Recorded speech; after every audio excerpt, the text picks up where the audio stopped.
নমস্কাৰ আজিৰ ভিডিঅ'টোত আমি এই ব্লাউজটো কেনেকুৱাকৈ কাটিং কৰিছো তাৰ ওপৰত ভিডিঅ'টো আগবঢ়াই দিছো আশা কৰো আপোনালোকৰ এই ভিডিঅ'টোৱে অলপ হলেও সহায় কৰিব এতিয়া বৰ্তমান এই ডিজাইনৰ ব্লাউজ বহুত চলি আছে আৰু সকলোৱে এনেকুৱা ধৰণৰ ব্লাউজ এটা হলেও চিলাইছে যি সকলে চিলাইৰ লগত কাম কৰে তেওঁলোকৰ বাবে সুবিধা হ'ব ব্লাউজটো মই কেনেকুৱাকৈ কাটিং কৰিছো চাই লওঁ আহক প্ৰথমে মই আস্তাৰ কাপোৰটো কেনেকুৱাকৈ চাৰিটা ভাঁজ কৰি লৈ লৈছো যেহেতু ফ্ৰন্ট পাৰ্ট আৰু বেক পাৰ্ট দুইটা একেলগে কাটিং কৰিম তাৰ বাবে মই আস্তাৰ কাপোৰটোক চাৰিটা ভাঁজ কৰি লৈছো আৰু এনেকুৱাকৈ দীঘলে জোখটো লৈ লৈছো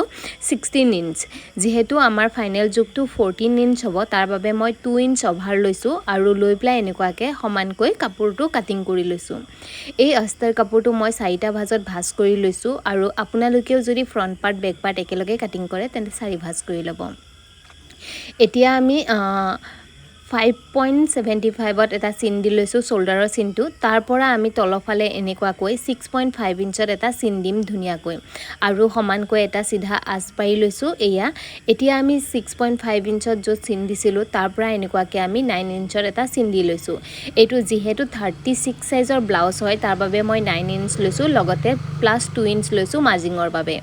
আৰু একেবাৰে তলৰ অংশত এনেকুৱাকৈ 7.5 ইঞ্চত এটা চিন দিছো আৰু লগতে 2 ইঞ্চ লৈছো মাৰ্জিঙৰ বাবে আপোনালোকেও এনেকুৱাকৈ জোখখিনি লৈ প্লাই ধুনিয়াকৈ বনাই ল'ব এই ব্লাউজটো 36 সাইজৰ ব্লাউজ হয় আৰু যদি আপোনালোকে বেলেগ কিবা সাইজৰ ব্লাউজ বনাব বিচাৰে তেন্তে আপোনালোকে এনেকুৱাকৈ কাটিং কৰিব লাগিব মাত্ৰ জোখখিনি অলপ বেলেগ হ'ব আপোনালোকে আপোনালোকৰ জোখ অনুযায়ী ল'ব এইখিনি হেণ্ডৰ ৰাউণ্ড শেপৰ বাবে মই 1 ইঞ্চ আৰু 1.5 ইঞ্চত এটা চিন দিছো আৰু এনেকুৱাকৈ ৰাউণ্ড শেপটো দি দিছো এইটো আমাৰ হাতৰ ৰাউণ্ড শেপ বা আৰ্মহোলৰ ৰাউণ্ড শেপটো হ'ব তাৰপিছত যেটো নেকলাইন হ'ব নেকলাইনৰ বাবে এনেকুৱাকৈ মই 2.75ত এটা চিন দিছো আৰু সেই চিনৰ পৰা এনেকুৱাকৈ তলফালে 6.5 ইঞ্চত এটা চিন দি লম এইটো আপোনালোকে আপোনালোকৰ জোখ অনুযায়ী ল'ব মই এনেকুৱাকৈ বেকাকৈ লৈছো 8 ইঞ্চ আৰু আপোনালোকে আপোনালোকৰ জোখ অনুযায়ী ফ্ৰন্ট পাৰ্টটো ল'ব এনেকুৱাকৈ লৈ প্লাই এইফালৰ পৰা মই এনেকুৱাকৈ 2.5 বা 3 ইঞ্চ লৈকে ল'ব পাৰি লৈ লৈছো লৈ প্লাই ইয়াত এটা ঘৰ বনাই লৈছো এয়া দেখিছে এনেকুৱাকৈ স্কোয়াৰ শেপত এটা ঘৰ বনাই লৈছো যাতে আমাৰ যেটো ডিজাইন হয় সেই ডিজাইনটো ধুনিয়াকৈ দিব পাৰি তাৰ বাবে এনেকুৱাকৈ মই দি প্লাই ইয়াত এটা পানৰ আকাৰ দি প্লাই এটা শেপ দি লিছো এয়া দেখিছে এইখিনি দিয়াৰ পাছত এতিয়া আমি বেল্টৰ জোখটো লম আৰু আমাৰ যেহেতু এই ব্লাউজটো স্লিভলেস হ'ব তাৰ বাবে মই ওপৰৰ এইখিনি হাতৰ যেটো এইখিনি শোল্ডাৰৰ এইখিনি অংশটোত মই বেছি ডাঙৰ নিবিচাৰো তাৰ বাবে মই সৰুকে ৰাখিম তাৰ বাবে এনেকুৱাকৈ মই হাফ ইঞ্চকৈ ভিতৰ ফালে সোমাই প্লাই এটা চিন দি লৈছো এয়া দেখিছে আপোনালোকে এইটো নিদিলেও একো কথা নাই স্কিপ কৰিব পাৰে মই এইখিনি দিছো যেহেতু মোৰ শোল্ডাৰৰ যিখিনি কাপোৰ থাকিব সেইখিনি কাপোৰ মোক বহুত বেছি ডাঙৰ নালাগে তাৰ বাবে মই এনেকুৱাকৈ হাফ ইঞ্চ ভিতৰ ফালে সোমাই দিছো আপোনালোকে এইটো ইচ্ছা কৰিলে কৰিব পাৰে আৰু যদি কৰিব নিবিচাৰে তেন্তে আপোনালোকে এইখিনি স্কিপ কৰিব পাৰে মোৰ এই শোল্ডাৰৰ যেটো পাৰ্ট হ'ব হেতু মই 1.5 ইঞ্চ ৰাখিম ফাইনেল তাৰ বাবে মই এনেকুৱাকৈ বেল্টৰ জোখটো লোৱাৰ সময়ত মই এনেকুৱাকৈ একেবাৰে শোল্ডাৰৰ আমি বেল্টৰ জোখটো আৰু তাৰ পৰা মই 12.5 ইঞ্চত এটা চিন দিছো দি প্লাই এনেকুৱাকৈ আঁচ পাৰি প্লাই ধুনিয়াকৈ সমানকৈ এইখিনিত আমি বেল্টটো বনাই লম এয়া দেখিছে মই কেনেকুৱাকৈ বেল্টটো বনাইছো তাৰ পাছত এইখিনি অংশত অলপ মই বেকাকৈ এটা আঁচ দি দিছো এতিয়া আমি এইখিনি অংশত কিমানখিনি কাপোৰ আছে চাই লম এয়া দেখিছে এনেকুৱাকৈ মোৰ যেটো মাৰ্জিঙৰ 2 ইঞ্চ লৈছিলো সেইখিনিক এৰি প্লাই মই এনেকুৱাকৈ এটা জোখটো লৈছো ইয়াত মোৰ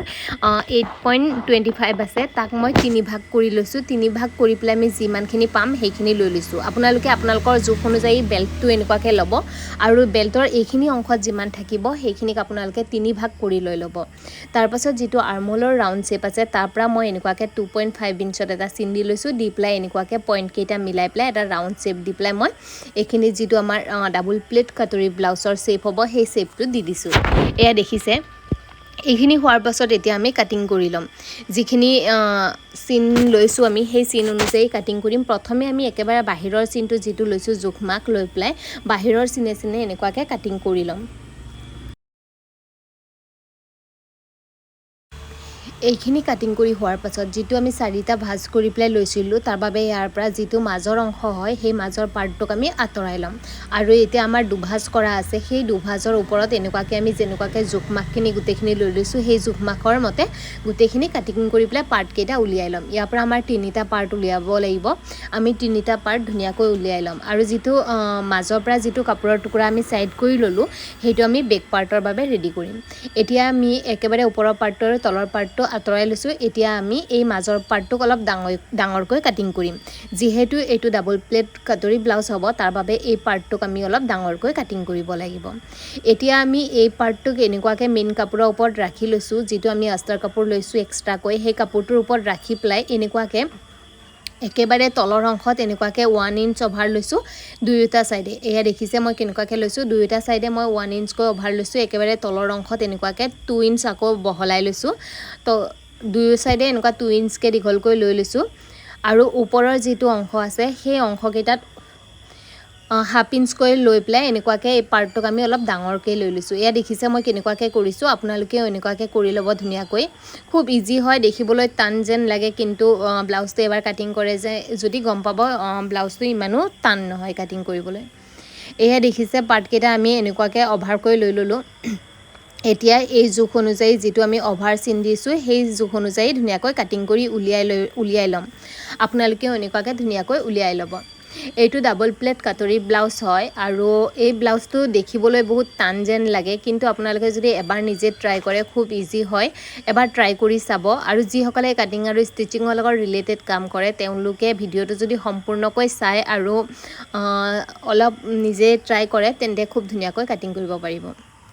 এয়া দেখিছে এতিয়া আমি এই পাৰ্টটোক যেহেতু তলৰ অংশটোত আমি 2 ইঞ্চ অভাৰ লৈছিলোঁ তাৰ বাবে আমি মাজত এনেকুৱাকৈ 1.5 ইঞ্চত এটা চিন গেপ দি পেলাই এটা চিন দি দিছোঁ এয়া দেখিছে 1.5 ইঞ্চৰ এটা গেপ দিছোঁ মই গেপ দি পেলাই এনেকুৱাকৈ চিনটো দি এতিয়া আমি এই চিন দুটা ক্ৰিছ ক্ৰছকৈ চিন দি দিম এয়া দেখিছে মই এনেকুৱাকৈ ক্ৰিছ ক্ৰছকৈ ধুনীয়াকৈ চিন দি লৈছোঁ এই চিন অনুযায়ী এটা মই কাটিং কৰি ল'ম এয়া এতিয়া আমাৰ ফ্ৰণ্ট পাৰ্টৰ যিটো ডাবল প্লেট কাটৰি ব্লাউজৰ ডাবল প্লেটটো হয় সেইটো আমাৰ কাটিং কৰা হৈ গ'ল এতিয়া আমাৰ ফ্ৰণ্ট পাৰ্টটো প্ৰায় ৰেডি হৈ গ'ল এতিয়া আমি বেক পাৰ্টটো ৰেডি কৰি ল'ম এয়া এতিয়া আমাৰ সিলাই কৰোঁতে এইটো আমাৰ ফ্ৰণ্ট পাৰ্টৰ 1 2 আৰু এইটো যেটো মই এটা লৈছোঁ এইটো 3 নম্বৰত এটাচ কৰা হ'ব আৰু তলত আমি বেল্টটো এটাচ কৰিম এনেকুৱাকৈ চাৰিটা পাৰ্টত আমি কাটিং কৰি উলিয়াই ল'ব লাগিব এয়া দেখিছে এইগিটা পাৰ্ট আমাৰ ৰেডি হৈ গ'ল এতিয়া আমি বেক পাৰ্টটো কাটিং কৰিম বেক পাৰ্টটো ধুনিয়াকৈ লৈ লম আৰু বেক পাৰ্টটো ধুনিয়াকৈ আমি আমাৰ যেটো শেপ হ'ব নেক লাইনৰ সেই শেপটো আমি দি দিম মই ইয়াৰ পিঠিফালে যেটো শেপ আছে সেইটো মই ৰাউন্ড শেপ দিম তাৰ বাবে এনেকুৱাকৈ মই লৈ লৈছোঁ আৰু যেহেতু আমি 2 ইঞ্চ অভাৰ লৈছিলোঁ তাৰ বাবে আমি বেক পাৰ্টত আমাৰ 2 ইঞ্চ অভাৰ নালাগে 1 ইঞ্চ আমি কাটিং কৰি উলিয়াই লৈছোঁ আৰু এতিয়া আমি নেক লাইনত যেটো ডিজাইন দিব বিচাৰো সেই ডিজাইন অনুযায়ী কাটিং কৰি লম মই ইয়াত ৰাউন্ড শেপ দি আছো আপোনালোকে যদি বেলেগ কিবা ডিজাইন দিব বিচাৰে দিব পাৰিব মই কেনেকুৱাকৈ জোখমাকখিনি লৈছোঁ গোটেই ধুনীয়াকৈ দেখুৱাবলৈ চেষ্টা কৰিছোঁ আশা কৰোঁ আপোনালোকে বুজি পাইছে আৰু যদি কৰবাত কিবা বুজি পাবলৈ অসুবিধা পাইছে তেন্তে আপোনালোকে মোক কমেন্ট কৰি জনাব